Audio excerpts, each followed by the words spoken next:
You're listening to WGSN-DB, Going Solo Network, Singles Talk Radio channel, where we take a lighthearted and candid approach to discussions on the journey of relationship loss, divorce, parenting, being single, relationships building, dating, and yes, sex. Join our listeners and begin living your best life.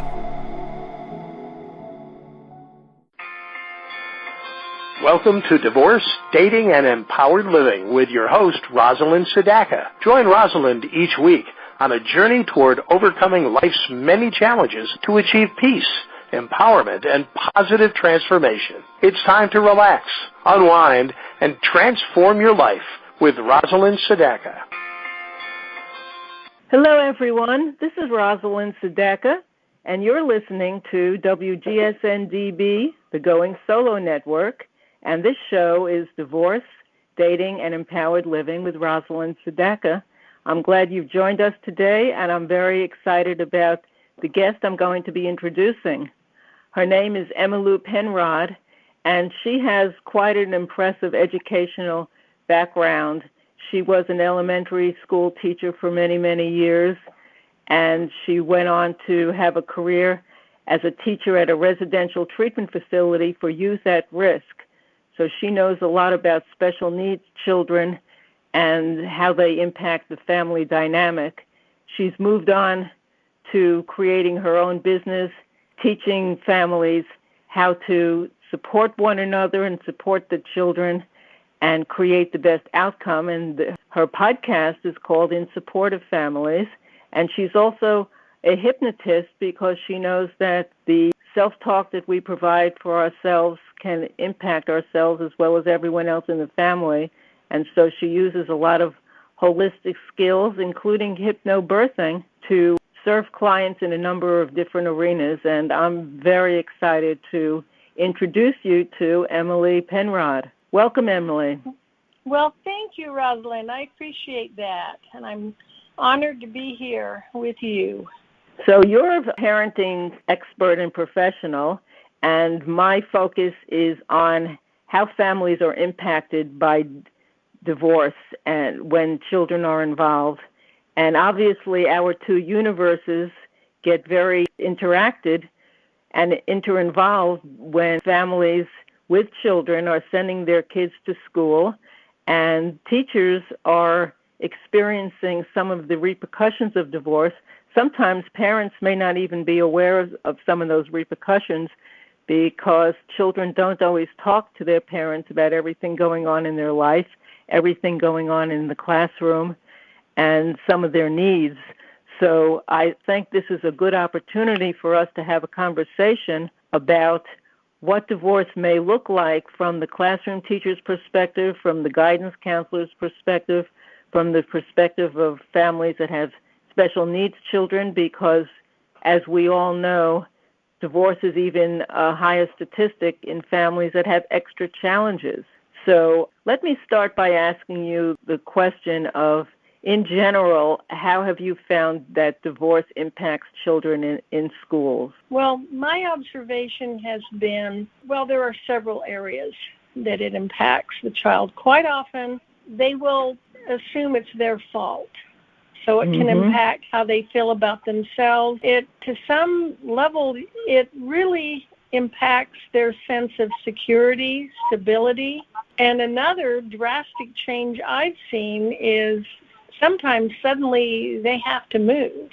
They're giving up their group of friends, their support system, and they're uprooted and moving on somewhere else. I have observed, it sounds really harsh, but sometimes it seems like mothers will drag their children along through one failed relationship after another. And that you can see that really takes a toll. It disrupts their education, but they have to change schools in the middle of the school year. They lose that continuity. Some of them get so far behind they give up, they drop out, they don't finish and get a high school diploma. So It affects them in a lot of areas. Economically, of course, and how they feel about themselves. the greatest success I have seen is what you sponsor on, that child-centered divorce, when the parents are able to focus on what is best for our children, and they're making arrangements so the minimal amount of disruption to the child's life, and not using their children as pawns, trying to get back at each other, settling old scores, and it can be pretty devastating. Well, you covered a lot of very important topics and very authentic topics that I'm seeing as well from my perspective. And so I think we need to discuss these a little more. The first thing you mentioned, which is so important, is that children naturally tend to blame themselves for difficult things such as divorce. Their mindset cannot grasp the fact that they really are innocent and had nothing to do with the decision. Sometimes parents are fighting about the kids, and that makes it even more easy for children to blame themselves. Or children will tell themselves, if I didn't get an F on my report card, or if I didn't hit my sister last month, or whatever it is, maybe they wouldn't be getting a divorce. And, of course, none of that is the truth. So it's very important for parents to tell children in many different ways at many different times that none of this is their fault, even if it feels like or seems like it's their fault. This is all about two parents having problems, and there's nothing the kids could have done that would have changed that situation. Is that right? Exactly. As you spoke, I'm remembering the incident when a young man is leaving home, going off to college. He gets the phone call from his mother saying, you've got to come back home. Your dad and I are splitting up, and you've got to come back home and help, fix this. I think they wanted him to come back and take care of his younger siblings. And, wow. You just struck with how unfair that is. It really is between the husband and wife, and to drag your children into it and expect them to put them in the parent role, to take care of you, fix it. How unfair that is. Selfish.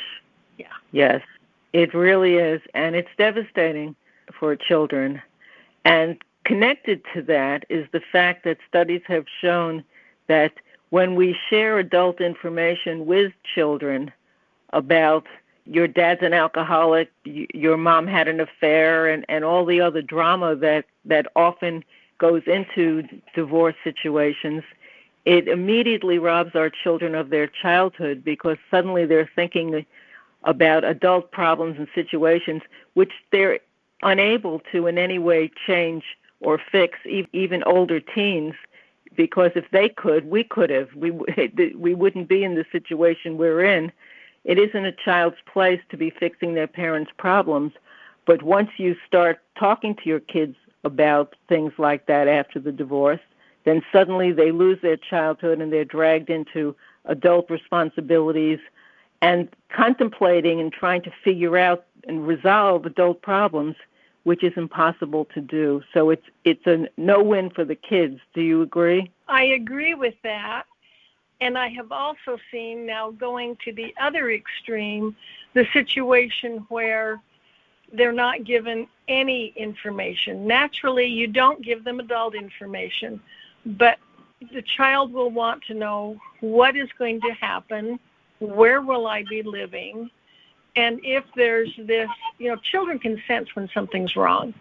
And yes. If the parents have gone to the extreme of, we're not going to talk about it, we're not going to tell you anything that's going on, that's damaging too, because they can sense when something's wrong. They can feel the tension in the home. If there are appropriate discussions on their level of, mom and dad have a disagreement, this doesn't have anything, this is in no way related to you, it's just something we need to work on, and there is that where the parents are acknowledging, yes, there is a problem, but it's our problem and we're working on it. And then as it progresses, I love the comment you made that we're still a family, mom and dad just need to live in separate houses. Yeah. Giving them on their level what they need to know. So your point is very important. It's not that we don't tell the children things. It's that we don't tell them adult information, but we definitely want to talk to them on their age level and let them know that the situation that they've been experiencing or the tension they've been experiencing or arguments they've been hearing or whatever is going on is happening, and it's between mom and dad or whoever the parents are, and it's something that we're working on, and we've decided that we're going to change the form of our family. We'll always be a family, but for now on we're going to be living in two different home situations, and we're working on the details to resolve it as smoothly and easily as we can for everyone. And of course, everyone agrees that if you can avoid moving and uprooting children out of a school district and things like that, it's much easier for the children because we want to focus on what we can keep the same as much as possible. So if children are still in the same classroom with the same friends, it's an easier adjustment than if you're moving them to another city or another state where everything in their life is being turned around. And sadly, that does happen. Yeah, sometimes that happens. Sometimes it has to happen. Well, just like if a parent receives a fantastic job offer in another state. And this is a time when extra assurances of love are needed. The students I've worked with who fared the best in cases of divorce knew that their parents loved them and cared about them and were very much interested and involved in their lives. And this extra love at this time and the talk about we have this opportunity, that mom or dad has a better paying job, back to the divorce, those assurances of love, both parents still love you, we want to do what's best for you. In cases like that, children can be resilient and they can handle things at their age level, but not if they are placed in charge of the family, not if they are expected at a young age to be the adult of the family. That's not fair. That's not right. That's very, very important point you just made. Yes, and when kids step up, I'm going to be the new man in the family, the little mom in the house, that's really abusing children because they don't deserve to have to take on those levels of responsibility. We all know that sometimes because of economics, there are dramatic changes that do happen, but we want to be as mindful as we can, as parents, put ourselves in our children's shoes and experience it from their perspective and ask ourselves, is this the right way and to handle this, and are we expecting too much of a child of this age to be doing this, and what are they feeling emotionally and mentally, because very often we're only looking at the physical impact and we're not paying attention to the psychological impact on our children. Do you think that's correct from your experience? Absolutely. Absolutely. Appreciate that your child isn't going to tell you all of they may be trying to protect you, so they're not going to tell you their fears, their pain based on what's going on, unless you have made that safe place where you're caring about them and you've invited them to share their feelings. Then they know this is a safe platform. I can share my feelings here. It's not going to hurt mom or dad if I share that I'm feeling bewildered and confused and insecure. So we've assured them of that. And then I really greatly admire the work you're doing. Quite often, parents will rebound from one failed marriage and immediately want to rush into the next relationship, and without consideration of the impact that has on their child. I love the way you work with them to help them through that very precarious process. And then when they're ready and they've found the right companion, and they're ready to start that blended family. There's a lot of work that needs to be done there, too. Oh, for sure. And we're going to talk some about that as soon as we take this quick break.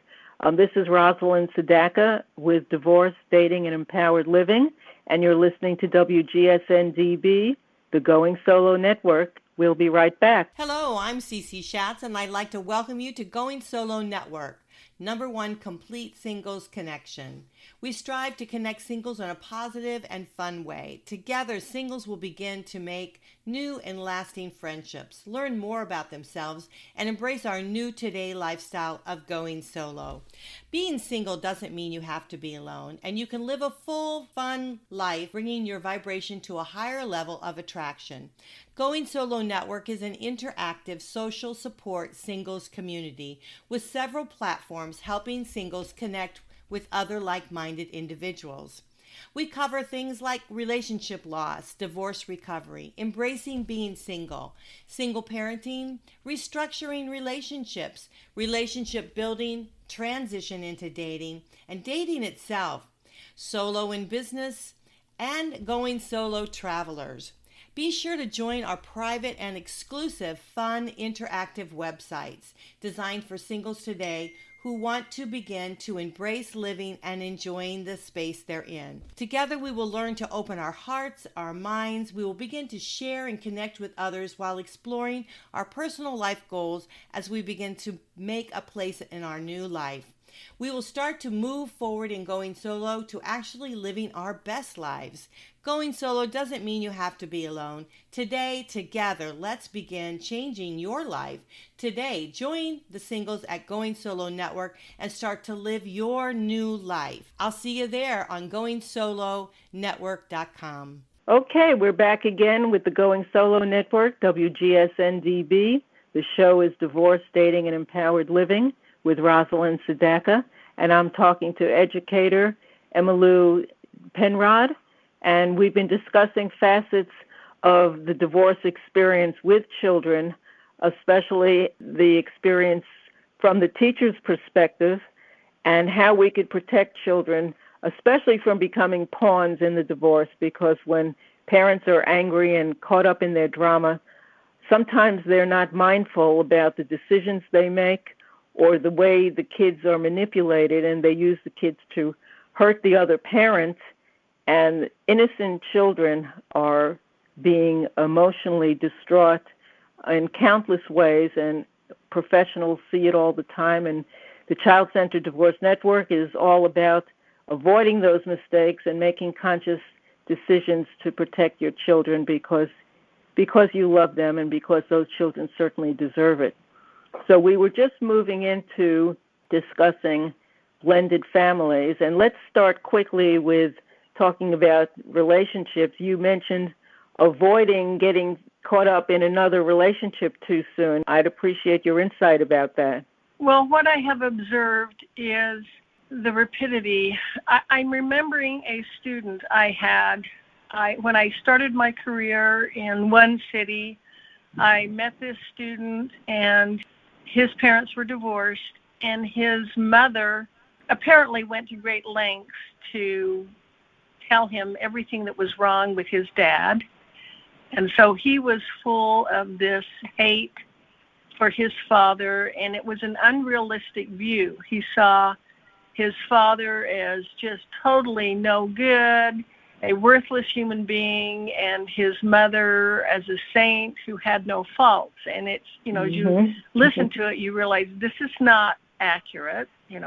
Everyone has their weaknesses and their strengths.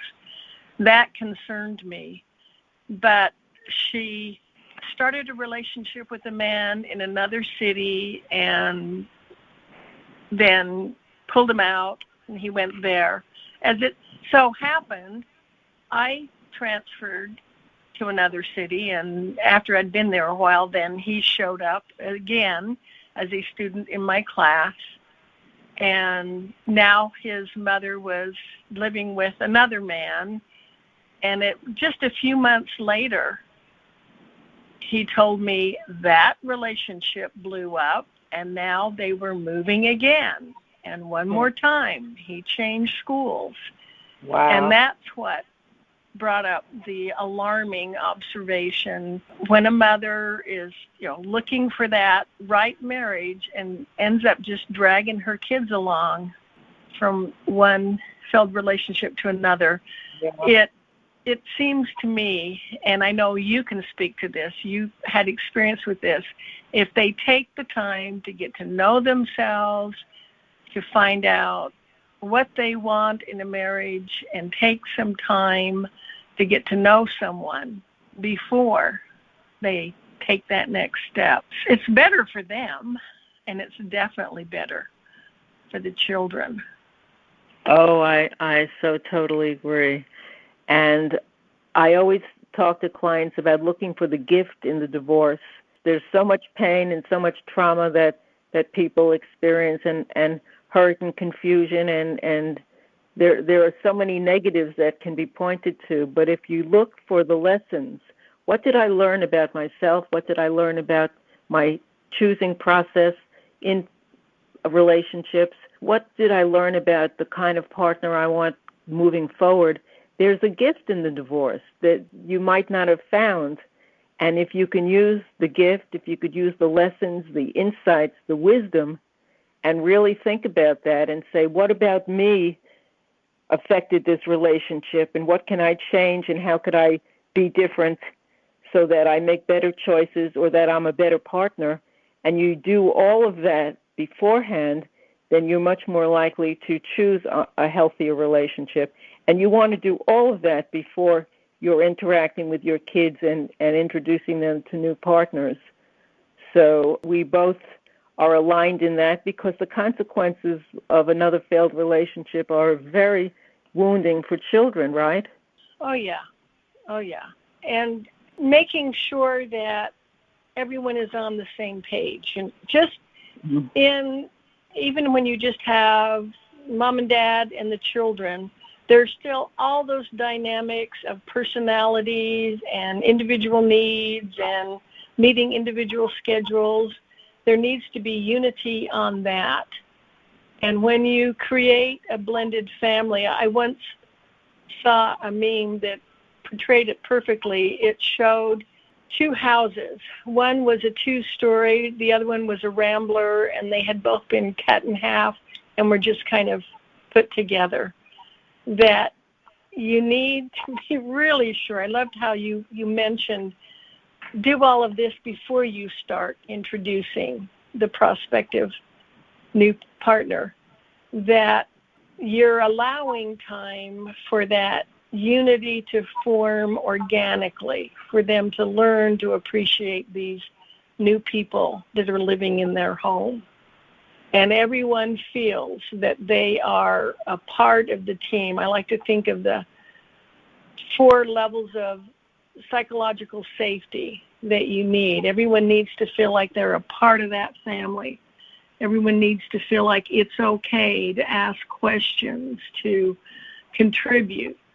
When they sit down together as a family to make decisions, everyone needs to feel like their voice is heard. Someone cares about how they feel. They can ask questions, make suggestions. And the highest level is being able to challenge, to say, I don't like the way this is happening. Can we address this? Knowing that you won't be punished for doing that. Level of psychological safety needs to be in every family. Yes, that is so meaningful, and thank you for sharing that. So important. In the little time we have left, I want to make sure people know how to find you, Emmalou, so please tell us where we could find you and what you're offering. Well, my website is healingyourfamilies.com. I have several free resources. My desire is to get useful information to parents. My podcast is In Support of Families, and you can find that on the major podcast platforms. I have an easy guide to how personalities affect family life. Feeling triggered, change your response. I wrote the book, Navigating the Educational System. You can get information on, especially if you have a child with special needs, how to find the right school and work with that school for your child's best education. And then I wrote a book, Power Parents, and these resources are on my website. I also have an online parenting class, and I offer coaching services. It's all on my website. So they probably best places go to healingyourfamilies.com. Excellent. Well, Emmalou, as you can see, is an outstanding resource on parenting and families, and she definitely has a lot to offer. So do check out healingyourfamilies.com. I want to thank you all for listening. This is Rosalind Sedacca with Divorce, Dating, and Empowered Living. As you know, I'm founder of the Child-Centered Divorce Network, and our focus is on helping families before, during, and after divorce to do best by their children in every way, and also to help you move on to choosing healthier relationships ahead of advantage to everyone in the family. So thank you for joining us on WGSN-DB, the Going Solo Network. Hope you'll join us again next time. Bye-bye for now.